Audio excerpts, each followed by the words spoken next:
მაქსიმალურად ის ფეხბურთელები, რომელიც ამ ეტაპისთვის მზად იყო, ის ფეხბურთელებს დაუძახეთ, ჩვენ გამოვიძახეთ, არის თქვა ტრამირებული თეულიშვილი, არის ზოგიერთი ფეხბურთელი, რომელსაც თქვა მიკროტრამები აქვს და ამის გამო ვერ უძახით.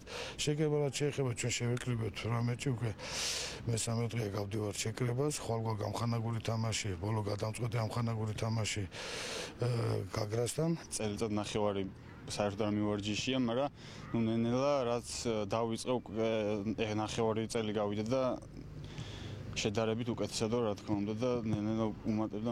ჩვენ ისე იქ არ წავალთ, რომ გასვლა არ გვინდოდეს პირიქით, ყველანი შემზადებული ვართ იმის ვიბრძოლოთ და აუცილებლად გავიდეთ შემდეგ ეტაპზე. პირველი ადგილი სასურველია, მაგრამ მინიმუმ მეორე ადგილი უნდა დავიკავოთ.